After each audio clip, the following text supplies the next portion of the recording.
From the team that brought you the Haunted Files on ParaFlixx comes a new way to experience the unknown. This is the Haunted Files Unplugged, where the lights are low, the stories are raw, and the truth is stranger than fiction. Join Mike Delcoro, Eric Vanderlaan, and their special guests as they dive into the dark corners of the paranormal.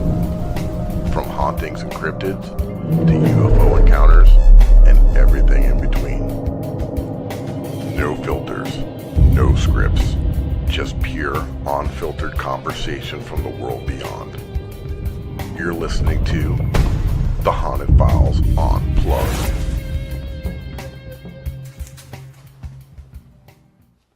Holy motherfucker! Happy Monday, everybody. I'm Eric, your host of the Haunted Files Unplugged radio show, and I got my good partner right here. What's up, guys? My name is Mike Delcoro, and I am your co-host, and we have a great show for you guys tonight. Super excited to talk about some really cool and interesting stuff.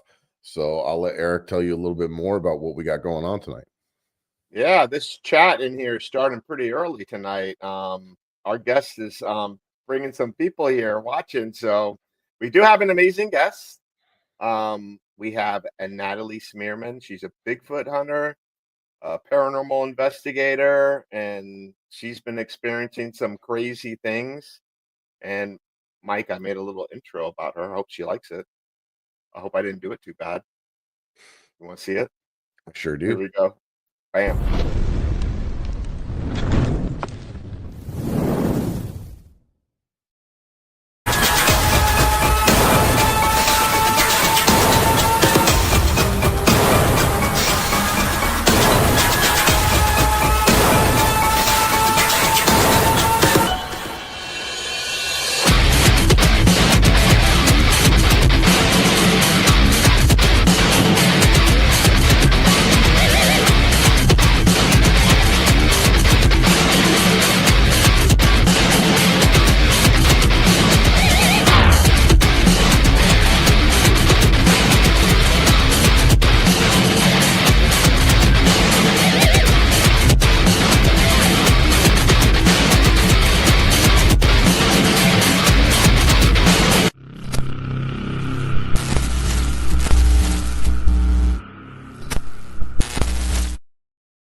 Awesome. All right. So let's not waste any time and bring on Natalie. Bam. Do it. Hey, Natalie. everybody. Welcome. How you doing? Good. Thanks for coming on the show and being our guest. Thank you. That was a heck of an intro. Thank you. Oh, you're welcome. Good old cap cuts with a little That is pretty awesome. uncopywritten music thrown in there because we can't have copywritten stuff here, right, Mike? That's right. Right. We're by the book here. I mean, we're FCC regulated, but after 950, we can say and do whatever we want. We can drop F-bombs, Nice. anything. Well, that's how I roll, but I'll wait till 9:50. Yeah, definitely.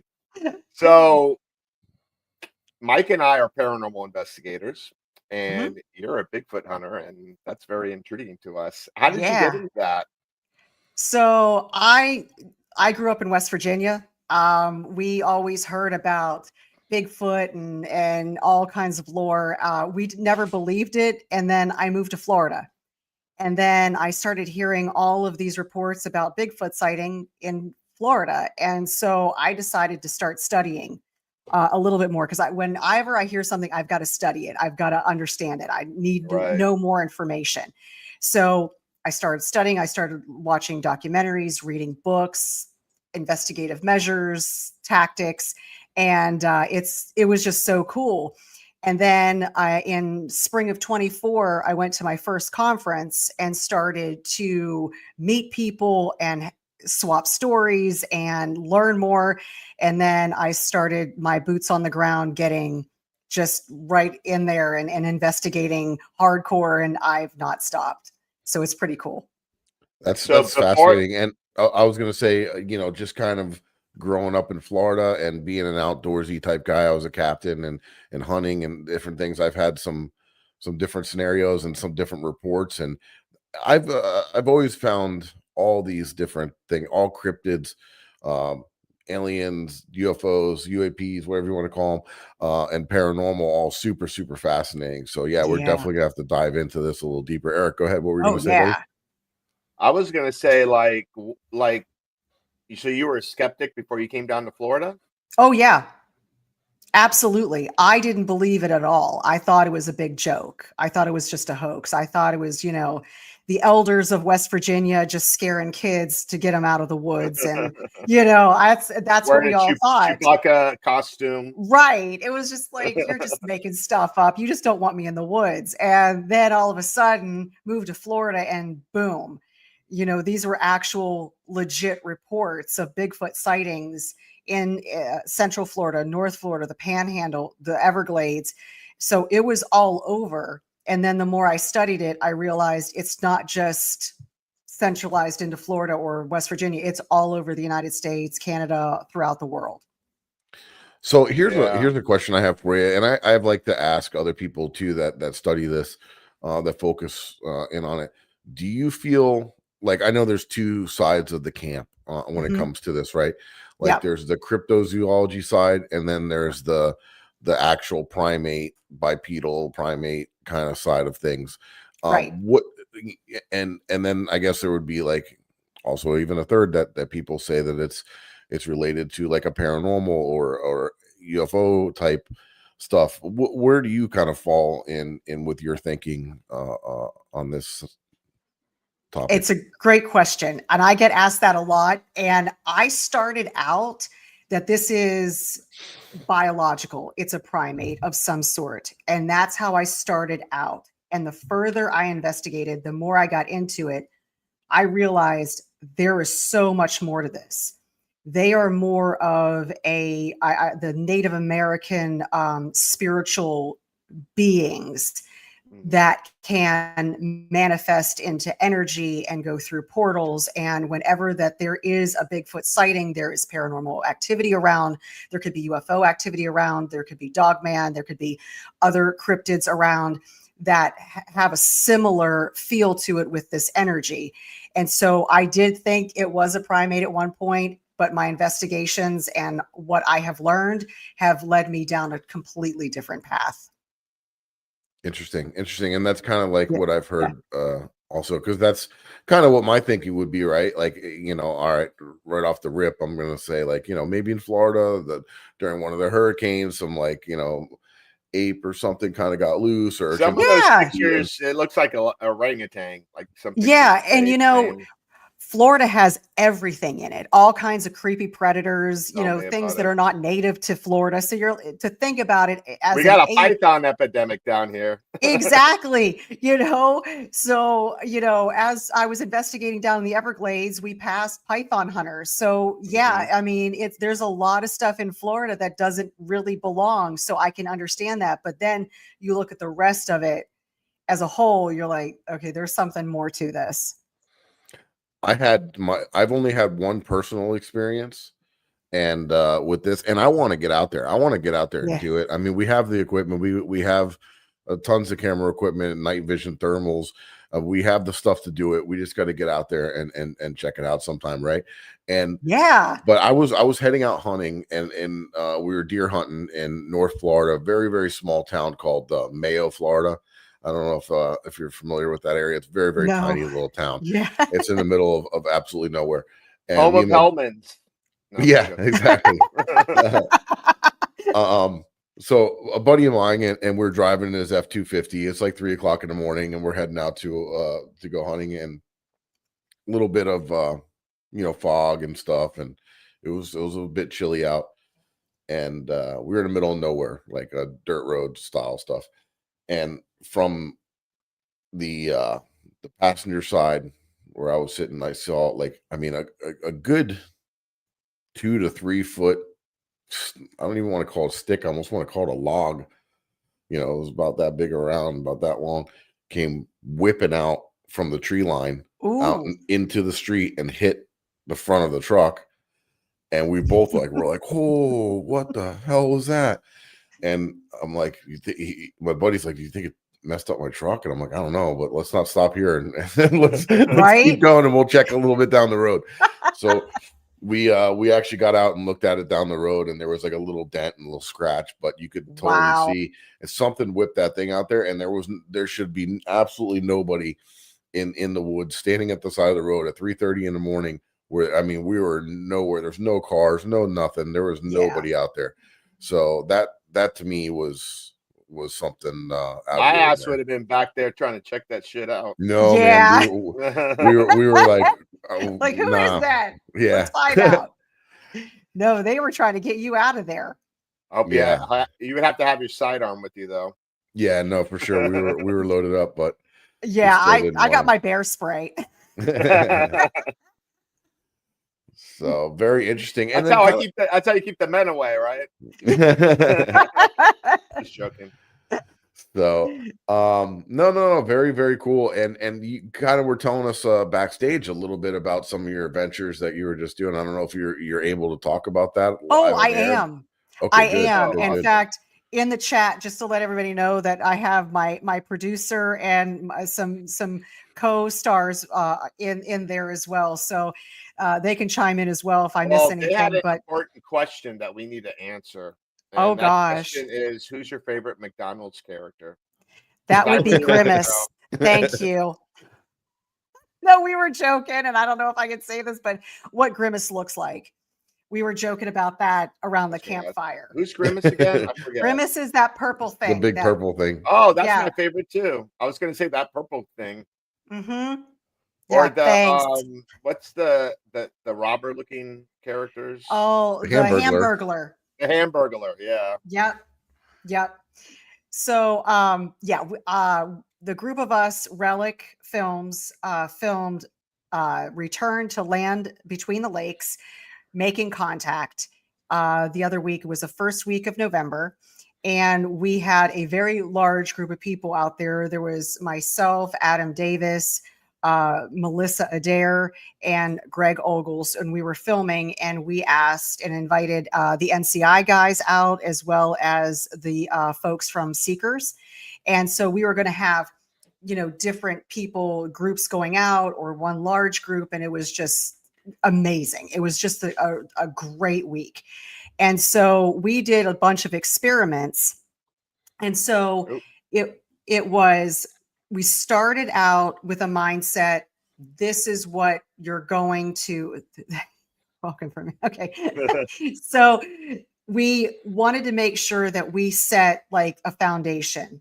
So we all went out together, did an investigation. A lot of the men were armed because we didn't know what we were facing. Of course, we heard in Land Between the Lakes. I don't blame them there. Hey, Josh. So we heard about how heavily populated this area is with cryptids and paranormal. So we wanted to make sure that we were very, very protected. Well, the first couple nights we went out, we had a little bit of activity, but not to the level that we wanted. So we really wanted to get in there. We wanted to come at us, make contact, get in front of us, do whatever we can. And as we were going along, it was, okay, that didn't work. So what didn't work from that? Well, having very large men with very big guns was pushing them away. Maybe large groups were pushing them away.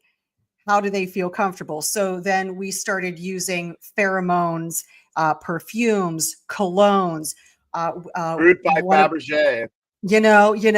Obsession for men. It was really, I go to Walgreens to get the cheap stuff. Yeah, I went to Walmart to pick this stuff up. So Bigfoot, are they very bougie, like very particular? I'm thinking they did like a combination of Obsession for Men and Victoria's Secret's. I forget what it was. It was some Victoria's Secret. I have. That's funny when you said that with the pheromones, because I was thinking that, right, that would be a good way to draw in something of that nature just to investigate, like, what is that? You know what I mean? Like, they would be like, all Right. right, what does this smell? I haven't smelled, you know what I mean? Mhm. I know this is going to sound kind of gross, right? But I know back in the day, I grew up as a, boat captain and different things. Some of my captain friends that used to deer hunt, they would bring some of their wives' feminine products, like Mhm. used, and bring them out there and lay them Yep. out by the trees, and it would, the pheromones and everything would bring in animals. It's funny you said that because we did use urine, and we had a urine sample from a young woman on her cycle, Mhm. and we put that out as well. So we wanted to make sure that we did all of these experiments and to make sure that That's we funny you covered. said that. Someone just typed that up, and that's that question. They're looking at the cycle. Yeah. And so we used that. And also they had a little disc of ape pheromones. Whoa. So Okay. that was put Oh out as wow. well. So we wanted to make sure that we covered all of our bases. Where do you get that, from the zoo? That is a great question. I don't know where she got it. So I'd have to ask Kristen about that. Very So carefully. yes, very carefully. I'm like, where'd you get it? Like on the black Michael market? Michael Gagliano is full of pheromones. He's like I, oozing it. you know, Mike, we know you're full of pheromones, and I think you're the one that gave all the urine samples. He's like a So magnet. he is. But he's got Apes that. love him. He's got that asparagus green urine. So it's like it Juicy. glows, Yeah, yeah. right, So Mike? That's right. yeah, there he is. So it was really a cool experiment because it worked. Because we used it Nice. around base camp where we were camping out. And we used it in this one area that we wanted to go back to and do an experiment where we would go into this really, really hot area where a lot of cryptids were known to be around. And this was an area where you had to drive in about 20, 30 minutes, and it was out of a horror film. This Oh was a wow. tiny little dirt road, and it was overgrown, and I have a little truck, and I'm making my way through, and like brush and everything is hitting both sides, and you're just making it through.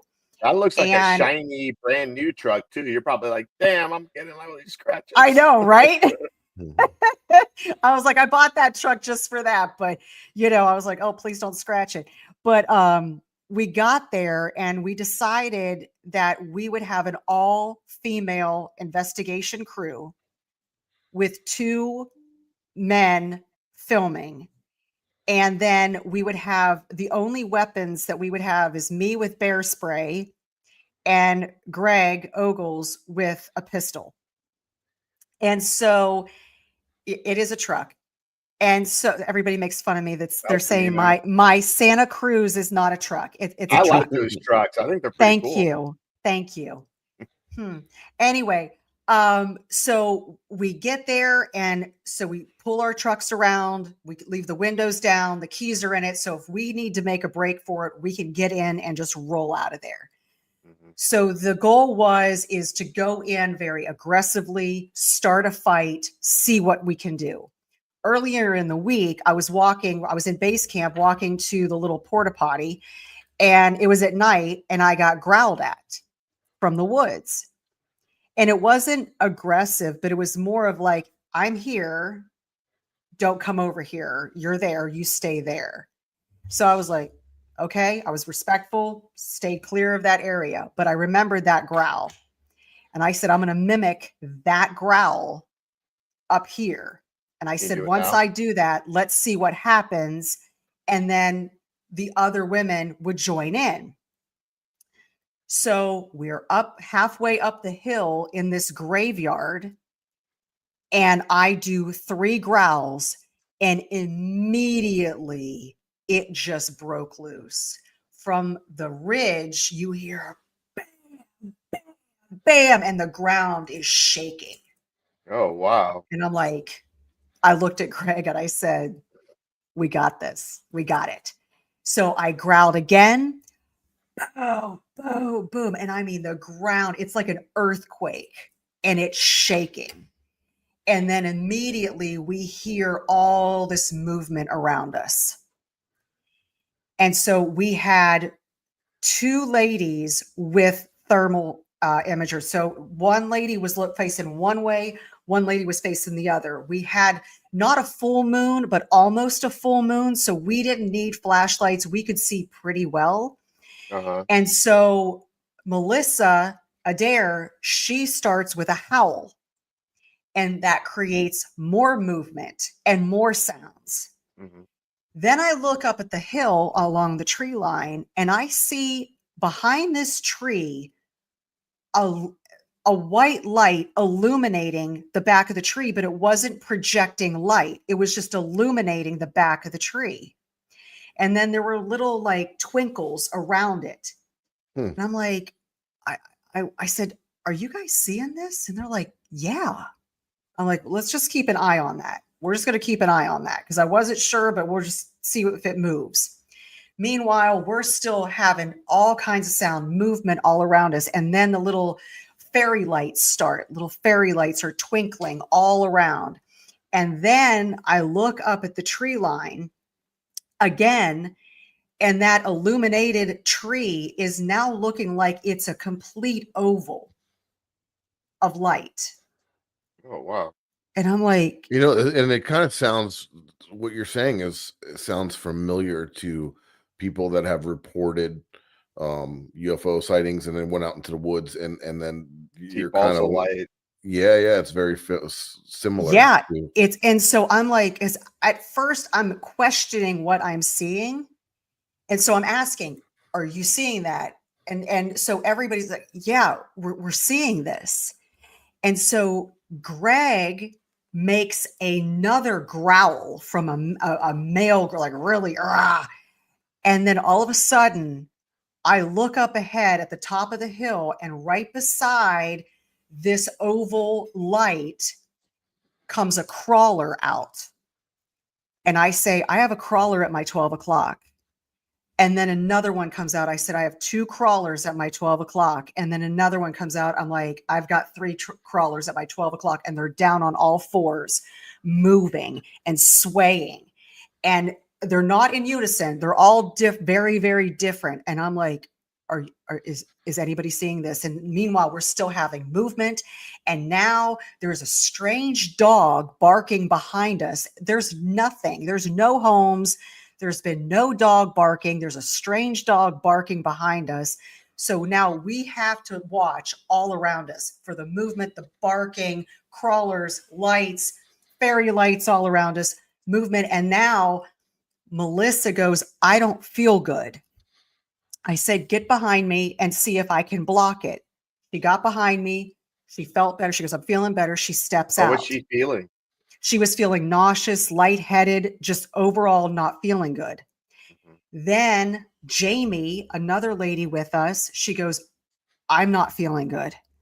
I feel nauseous. I feel lightheaded. I feel dizzy. I'm like, get behind me. For whatever reason, whatever that either infrasound or whatever energy that they project out, it doesn't affect me. So I said, just get behind me. So she got behind me. She was feeling better. She stepped out. Then both Melissa and Jamie got sick at the same time. So I had them both behind me. So I'm trying to protect them and watch up ahead. And then Greg looks and he went, oh, and this crawler is charging us. One of them is charging us, and its arms were just long and skinny and lanky and these like long fingers. And it's like a gallop crawl thing, and it's just on all fours coming at us. He drops or lowers his camera to grab his pistol. I dart forward with my bear spray. I shoot the bear spray at it. It stops it and it retreats back up the hill. Now, mind you, bear spray lingers, so we had to retreat down the hill. What is that exactly? It's like a very powerful mace. It's a powerful mace in a large canister that shoots about 15 to 20 feet. Yeah. Okay. For bears. So I don't like to hurt anything regardless of what it is in the forest. So I just take bear spray because it's going to stop whatever in my head, it's going to stop whatever that is there. And it stopped it. It stopped it. It retreated, but we had to retreat down the hill because of the bear spray. We all had to get in close because we're now surrounded. And these things were coming to attack. I don't know if they're coming back to attack. We're being mindful. I'm like, look out at every direction. We have thermals everywhere to look out where everything is. And we're moving down the hill. We get close to where the trucks are. And immediately behind us, we hear the loudest scream from the field. Kristen turns around with her therm and she goes, I have a large bipedal entity standing in the middle of the field. Bipedal, like one-legged, or two legs. On two legs. 2 legs. Okay. Standing up. And so Uh, she goes, there's a large bipedal standing right there, not moving. That's where the scream came from. And we're like, we're completely surrounded. So I look to my left, and now there are red orbs in front of my truck. I look to the right, there are red orbs on the other side of the other truck. And I'm going, oh, this isn't good. So I'm like, just stay close. We're not going to, leave one another. Just stick close because we don't want anything grabbing one of us and taking us.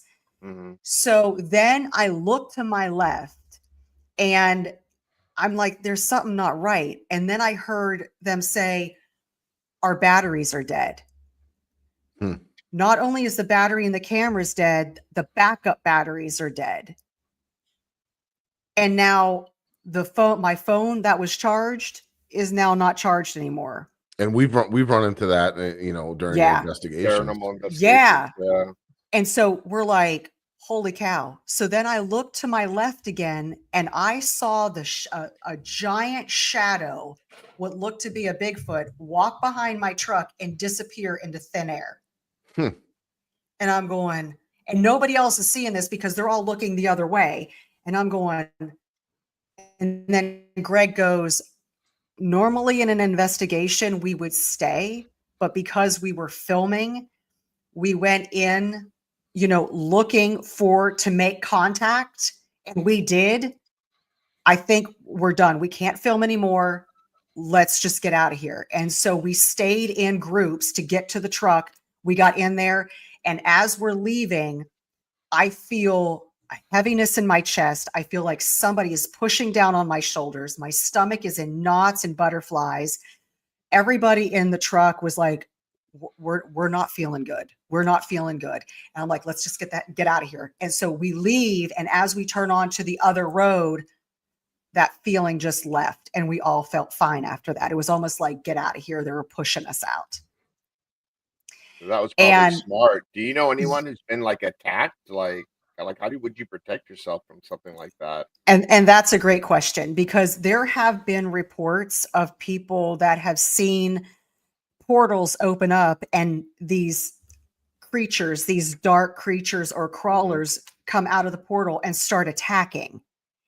And people were having to beat them off with sticks or whatever that they had with them. And I'm thinking to myself, what if a gun doesn't work? What if bear spray doesn't work? What do we do? So luckily, the bear spray worked.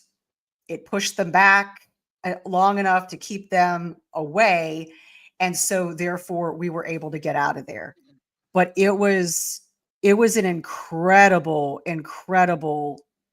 journey that whole week. This was recent, right? Yeah, this was the first full week of November this year. And it was in Land Between the Lakes. Something that was spiritual, something demonic, something I don't think it was demonic. Extraterrestrial. I think it was, I don't want to say it was extraterrestrial. I think it was from another realm. And I truly believe that these things exist in another realm, and they know how, for some way, to manipulate energy, open up portals, and move through them. So many people have witnessed Bigfoot entities all of a sudden appearing, turning into an orb and disappearing, or an orb coming in and manifesting into a Bigfoot or another creature. I truly believe that these creatures have the ability to manipulate energy. Wow. I've also heard that once there's been a sighting, some people have seen like a UFO flying through the air. Mm-hmm. There's a lot of reports about sightings of cryptids and UFOs, along with a lot of paranormal activity. So once you start diving in, you realize that there's a lot of overlap. There's a lot of connection between all of them. Yeah. Unbelievable. Very, very wild. I can't wait to hear more. We got take a quick little break. We got to pay some bills. That's right. Pay those bills. So we're going to take a short break, only a couple minutes, and we'll be right back, folks.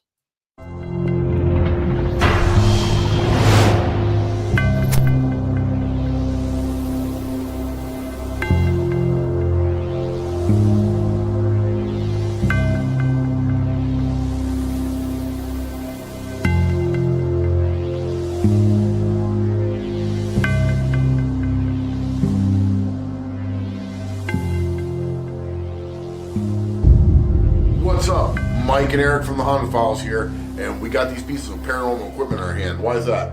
Because we want to give a big shout out to the Ghost Hunter store, our sponsor. And you might see some of this equipment on your favorite ghost hunting shows. Is that right, Mike? That's right, especially the Haunted Files on ParaFlixx. And we're going to give you a special code for a discount on these devices. That's right. So if you go to the Ghost Hunter store, you go to the website, when you check out, if you enter the code Ghost Gone Wild, Not Girls Gone Wild. that's right, you get a discount on your purchase. So check them out. They're your one-stop shop for everything paranormal.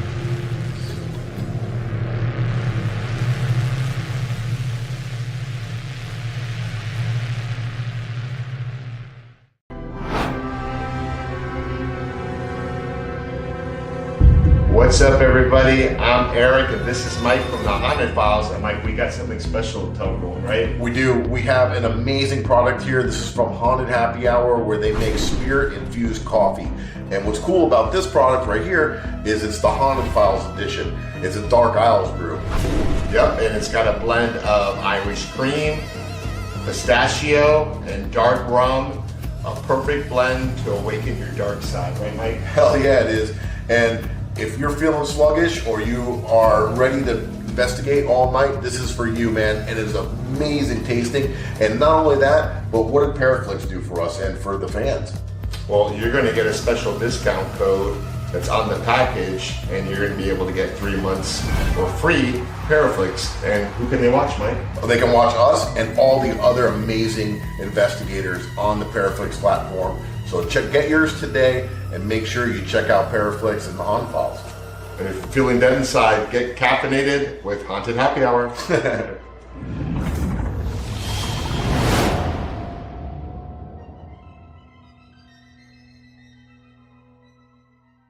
Are you ready to explore the unknown? Eventually.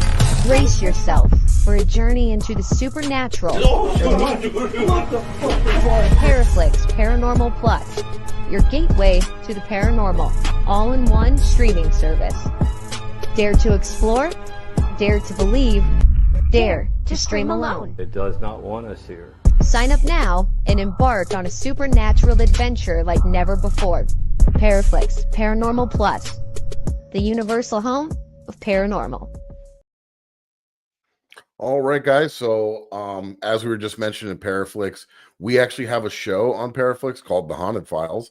This is The Haunted Files Unplugged. The other episode and series that we have is called The Haunted Files, where Eric and I and other teammates or other investigators get out there and we investigate the paranormal in different locations. And Maybe a Bigfoot one. What's that? Maybe a Bigfoot episode on the horizon. Maybe we could do something. Yeah. Oh yeah. I would love That'll to. be fun. So we're filming for season 4 right now, and that'll be coming out in 2026. Yeah, if you had a time machine. But yeah, so we're super excited. You can see season 1 through 3 right now on ParaFlixx. I'm just going to play a quick trailer from one of our random episodes. This one kind of relates a little bit to what we were talking about. So I'm going to play this one real quick. It's 1 minute, and then we'll get right back to it.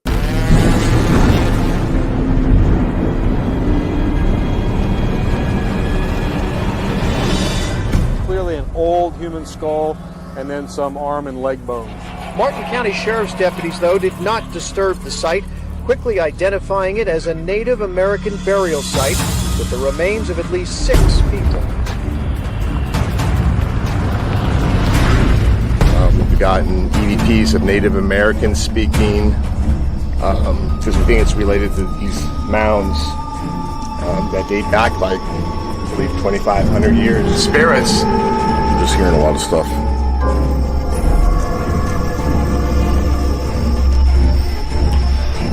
All around me in these woods. And I looked over and I just saw legs walking. And like a torso, there was half a torso there.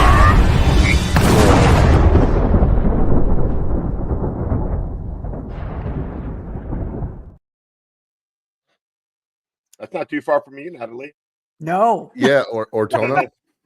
Have you been to Ortona Cemetery? No, I have not.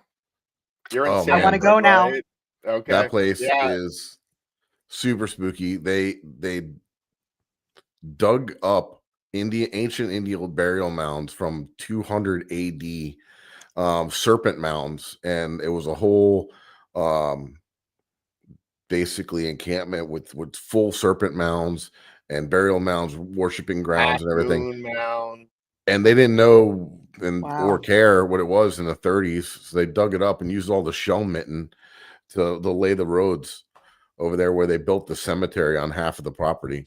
Oh So my. now that you have Shadow old- figures galore. oh yeah, I bet. We were there last Saturday. Oh. That and if you go outside of the there. cemetery and you go in the back by the mounds and everything, Mhm. it gets real weird. Yeah, balls of light. in the woods back there. So That's my kind of place. yeah. We'll take you there. We were there. The last time I was at night by the mounds. We were back in there, and dude, like, the forest, like the trees and everything. I see a light, like someone is on the other side with a flashlight, and I'm like, who the heck's out there? And I start running out. So there's like this big open space where we parked, because that's where the light would have been from. Nobody's there. It was just the oddest thing. That happened when we were there as well. We thought somebody pulled in with a truck because it was glowing so bright, like somebody's light bar on. And we checked, and there was nothing there. So pretty wild stuff. What we would love to That's do is we do a lot of sensory deprivation. I'd like to do that, like on a Bigfoot hunt. Oh yeah. Talking about that, I did a God's helmet before we went out investigating one night. Oh, okay. And that was phenomenal. Absolutely phenomenal. I don't know if you've ever done that, but it was an incredible journey. Heck Well, yeah. Have you we ever do seen a the little goggles experiment. that we use, the Delco goggles for sensory deprivation? I've heard about them. Eric Yeah. told me about them. Okay. They're Yeah. using, like, basically instead of a blindfold during the Estes method. Mhm. And I would love to because it basically gets you in another state of mind, and Yeah. that would be super interesting to do out in the woods. And we did it with Bigfoot Stacy at the Warrior on the river, and we had some really crazy results. Right? Remember, he was like, Eric, one of the things, we were doing dueling Delcos sessions. So, like I was telling you before we went on the show, that we were at an event in Tallahassee, Florida, and it was at this place called the Warrior, which is outside of Tallahassee, like out in the woods, where there's been Bigfoot sightings, and you see the nest along the river. So we were like, Mhm. okay, so what we'll do is we'll have one person inside the Warrior, and then I think it was Chaz, and then we had Stacy Brown by the river. And we were FaceTiming so you could see what everyone was saying. And we were asking questions to see how they both reacted to it. And it was wild. Like the wildest thing I remember was Chaz was inside the Warrior and he's talking about fishing and things that related to that. And I looked down on the ground by my feet and there's a bag of fish hooks. So I don't know if that's coincidental, but I just thought it was Wow. odd. He's talking Yeah, about it was it. I'm looking at pretty fish wild. hooks. So cool. Yeah, definitely. We got to do an episode. Well, So like That we were would be cool. saying, is Bigfoot could be extraterrestrial related and UFO related, and they used to use the spirit box to communicate with. yeah, the original spirit box was called a extraterrestrials. Frank's box, and that was Yeah. invented to Mhm. try to speak with extraterrestrials. So why not, right? Yeah, because I love doing experiments because nothing is, off limits. Go ahead, try it, see if it works. Are you intuitive? Somewhat, yes. Because if you're intuitive, it's like I don't know if you know who Patty Negri is. She frequents Ghost Adventures. She's actually the CEO of ParaFlixx, and Oh, nice. Okay. she's the good witch. So she's the psychic medium. And she said that doing the Delco session was doing like an acid trip without taking the drugs. Like, Yep. she just saw this wall where we were in this one room, and is a brick wall, and the bricks were melting, and then just like spirits were just popping out, in and out, in and out, like a portal. It was just really weird. And the devices, Wow. and she goes cat, and the cat ball flickers off. It was just crazy. Have you ever experienced anything with tree knocking? Like any responses from doing Yeah. that? Oh, yeah. I've had tree knocks in Central Florida, and also in the Smoky Mountains, and then of course in the LBL because we pretty much experienced everything there. We had tree knocks, whistles, rocks being banged together right in our camp, rocks being thrown in the water near our camp. Anybody in a camper was getting pushed. Why do you think that location in particular is so active like that compared to other locations? Yeah, so this area has a lot of negative energy around it based on what has happened over the last 150, 200 years. There were settlers there, and then these rich and people came in and pushed them off their land because they wanted to make money. There was some violence involved. There were some murders involved. They dammed up the river, made a huge Around lake. what time was this? I want to say it was sometime in the 1800s, but don't hold me to that. I'm sure somebody in our chat will know, but it's actually 170,000 acres of land. Okay. And So it's so, very dense. Anyone can get lost there. Any animal can get lost, like an yeah. unknown species or something like that. You could get lost very quickly. You could just go out there and, not be found again if you don't want to, because it's so thick. Now, there are hunters that go out there. And then, but what we found is that when we went in guns blazing, they retreated. They were like, I want nothing to do with this. So why is they're that, going do you think? Well, they just stay away from hunters. They see what hunters can do, how they can kill animals. So they stay away for safety. Do We you go think in. that there's no way we can harm them? Because it seems like since they're they're interdimensional, like how could we harm them? Like I'd be more afraid of them than them afraid of me, Yeah. So I think, since the fact that I was able to use bear spray to stop that creature from coming at us and it retreating, I think that they have a physical presence when they want to have a physical presence in our And it was like a solid reality. creature. Oh, yes. It was physical, solid. like very solid, smell very it. physical. You couldn't see through it. As it was coming at us, it was very, very dark and black, but as it got closer, you could see definition because of the moonlight. And I didn't wait to see anything else. And that's when, Greg went to pull his gun and I charged forward and sprayed it. And then I got back. And so if I'm able to do that. You had also mentioned that while you guys were sleeping, they were in your camp. Yeah. And you had tents and you had campers. Yeah. So I slept in a tent. We did some rustic camping. There was like a little outhouse, so to speak, that was close by. but we did want to see if we could bring some Bigfoot into our base camp. So I used some pheromone sprays around the camp, and it worked right away. Like that night, we had Bigfoot in our camp. I heard one walking past my tent, real heavy foot, and then started playing in this giant bin of water that we had for like our shower tent that we had. Mm-hmm. And it was just splashing in the water, having a good time. And then we kept hearing whistles and rocks clanking together. One night we heard one trip, like it must have tripped over some brush. Other nights we were having anybody in a camper got it like not real hard push, but it was like a bump. And everybody in a camper that night got bumped. And that was cool. If my girlfriend Franny is listening, you hear that? They don't like campers. She won't sleep in a tent.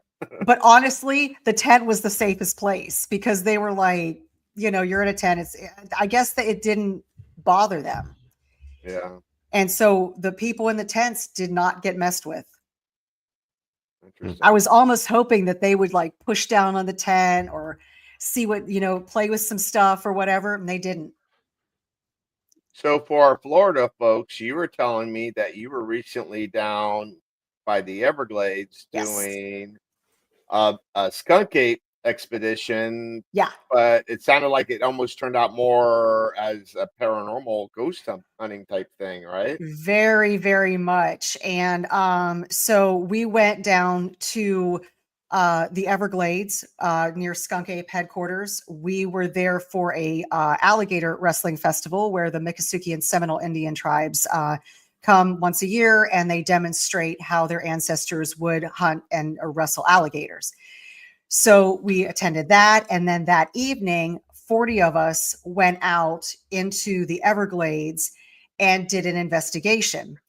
And so as we're walking, Josh Adia, who is in the chat right now, he and I were there walking along a trail, and it was starting to get dusk. And I see something in the distance for a flash. It looked like a Native American in a headdress. Like it was a flash like that. I was like, maybe my eyes are playing tricks. And then Josh goes, did you just see that? And he said he saw a Native American in a full headdress. And I'm going, I thought it was just me. So we started to move down the path. I said, I think there's something there. So as soon as we get to where we saw this, there was like an open area of high grass, and then like what looked to be a path into a swamp area. I started getting a real heavy feeling in my chest. My throat was feeling like it was closing up. I started getting knots in my stomach with some butterflies. And I'm like, there's something here. And I was having a hard time breathing. So I'm like, let's just see what I can feel and observe. So I closed my eyes and I could try to see what my mind's eye could see. And what I saw was a female Native American standing there with an elder Native American beside her and several warriors around her. And they're all staring at us like, who are you and why are you here? So I introduced myself. I said, we're here with a group. We're going to be very respectful of your land. We want to thank you for allowing us to be here. And they didn't buy it. They were still staring at us like, you don't belong here. So we just so happened to have children with us, and the children were very curious. From there is a Miccosukee reservation as well. Right, exactly. So I had the children come up, and I said, please introduce yourselves. Let them know that we're here to be respectful. Every child did exactly what they were supposed to do. It was awesome. And they all said, we're going to be so respectful. We're only here to observe. And immediately, as soon as they were done saying that, I got a rush of cold, to the bone, passed through me. It passed through Josh and passed through Mike Aguilar, who was standing behind us with the kids. And Mike goes, what was that? And I said, they passed through us, almost like, you're okay. And what they needed is, I think, just the children to acknowledge the that. innocence of the children. Truly. Yeah, it kind of showed that you weren't a threat, you know? Right. And it was almost like, you have our blessing. And so then we were able to move forward. And we did hear some sounds in the distance. And Josh picked up something very, very strange on his camera. We were on a road that we didn't need any swamp boots or anything because it was higher than the swamp. But one of the gentlemen got into the swamp with a flashlight and was just going around to see what he could see. Josh had this on camera, and he caught this man, and there was nothing there. I was watching it, and he took the flashlight like this, and right in front of the flashlight was the figure of a Bigfoot in the face, and you could see the features, and it was right there. And with the naked eye, you couldn't see anything, but on his camera, you saw it. And he goes, "You've got to see this. This is insane. This is insane." So it was a really, even though we didn't see any skunk apes, we did hear something in the distance calling back to us, but it was far, far away.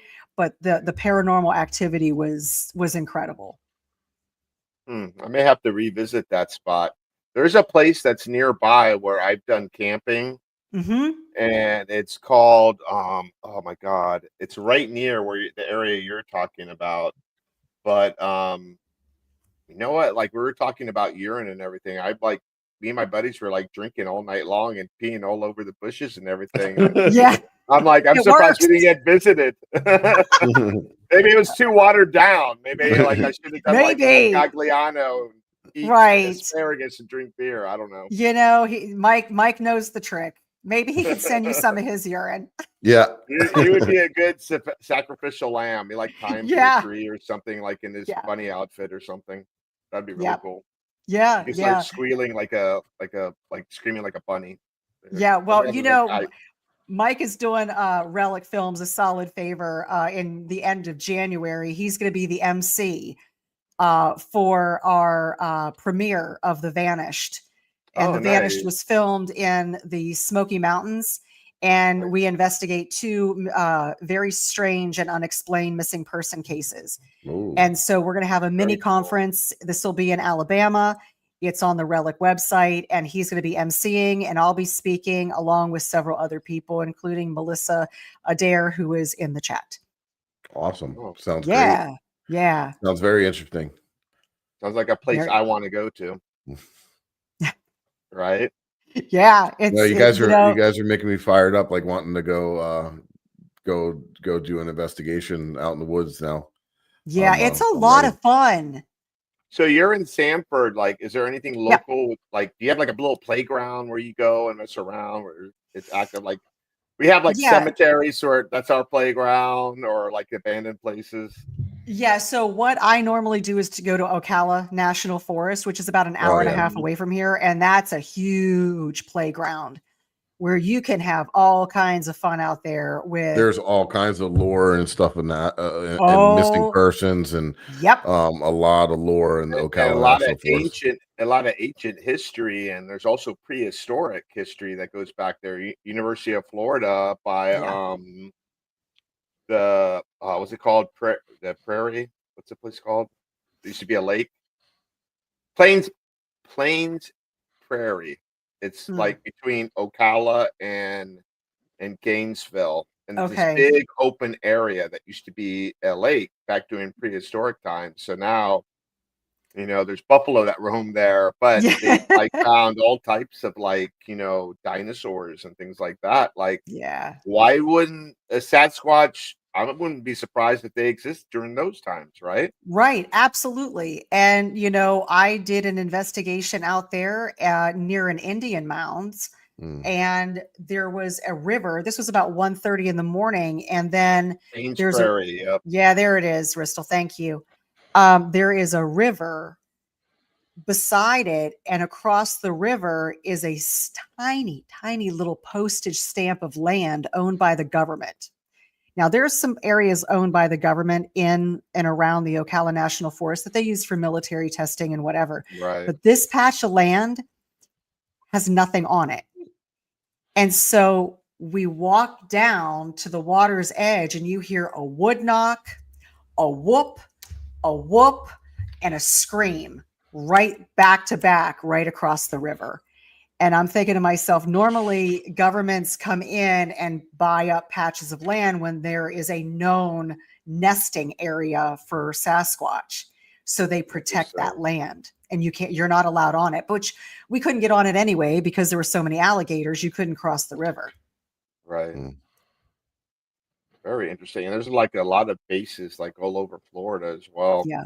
Yep. We got like bases in South Florida that are abandoned. Yes. During the Cold War, during the missile crisis. So yeah, that's someplace I want to investigate because that's paranormal, cryptid, and everything in between down there. And it's not I mean, you can walk right up to it. In the Everglades, there's an abandoned rocket testing facility that we actually did an episode on. And there's a lot of satanic things going on there.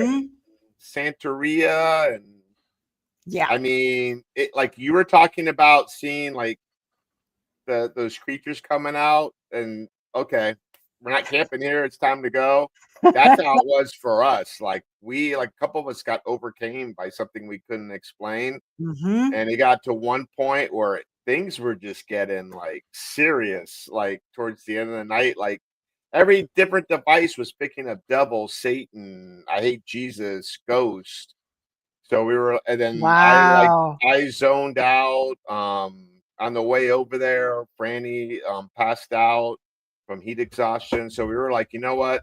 We got to call it quits. This is like the time we need to leave. And then it's once we got back to the cars, we like saged our asses, took all the precautions we had to take just in case. Yeah, make sure you don't have any attachments, any little lingering little creatures. And that's a place I'd love to investigate. We'll have to take you down there. So I have a property out in St. Cloud area. It's 10,000 acres. I don't own the whole property, but there's a lot of people. It's all, they subdivided it. It was an old Florida land scam.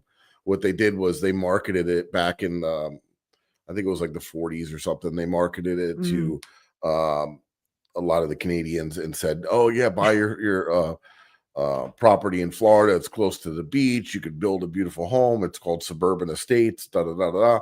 And then the state came in and said, "Yeah, this is recreational land only. You can't build here. It's all swamp."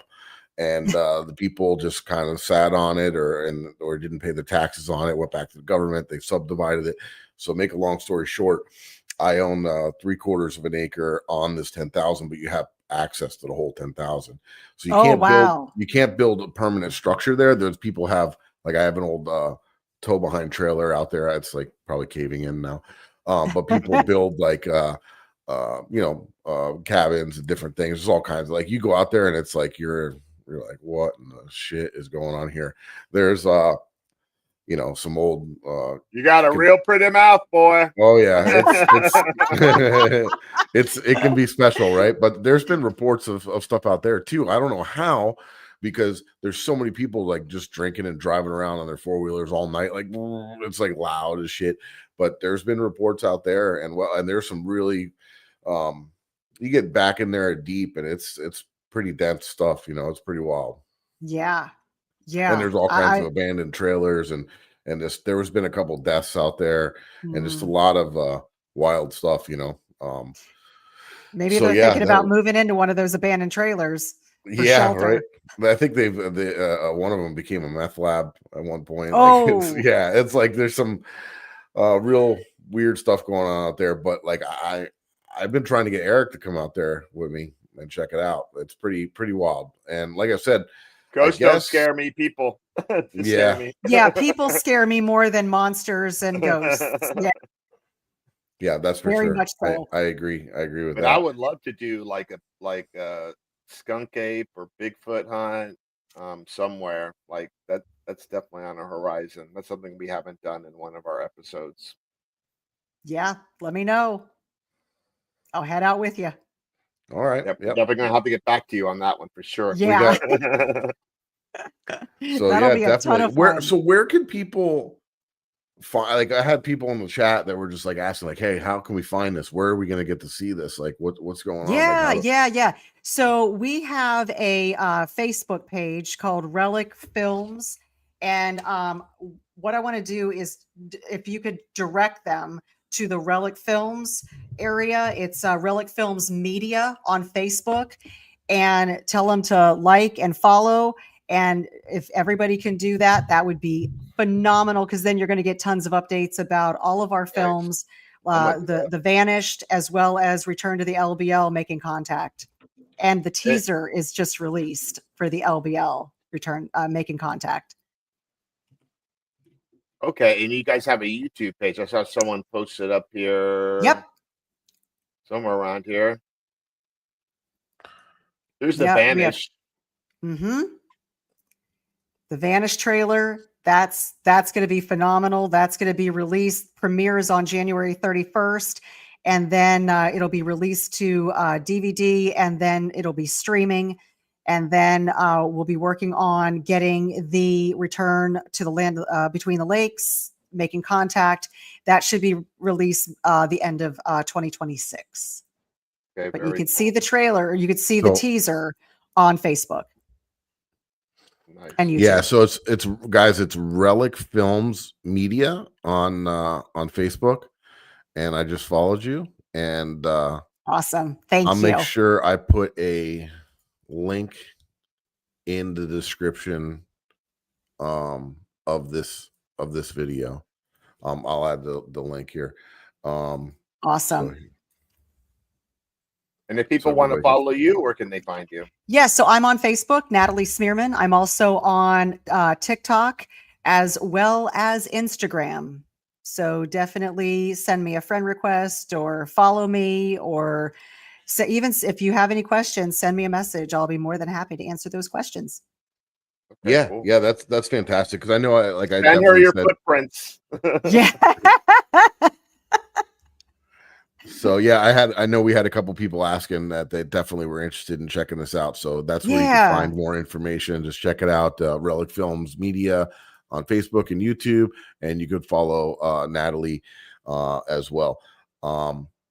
So is there anything that you want to tell the listeners or anybody that's here on what you have coming up in the future, where people can come see you, or any events that you want to let everybody know about? Yeah, so we're filming right now of last few episodes of a talk show that Relic Films and I are doing, and it's called Beyond the Ordinary. And it's going to be a once-a-week show that's going to go on for about 10 or 11 weeks.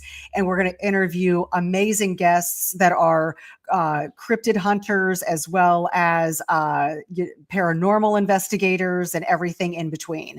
So that's coming out. We have the premiere of The Vanished on January 31st.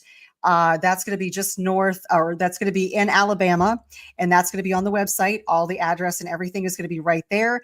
And then I have a lot of stuff coming up with conferences. So we'll be at the Townsend, Tennessee conference the first weekend of May. I will be at Squatch Fest in Idaho the first weekend of June. I'll be at the Ocala National Conference for the Bigfoot conference. That's with Gather Up Events. And then I'll also be at the Gatlinburg conference at the end of July. And then the big one, I will be in the UK for the Movie and Monster Con at the end of August. Lucky you. Yeah.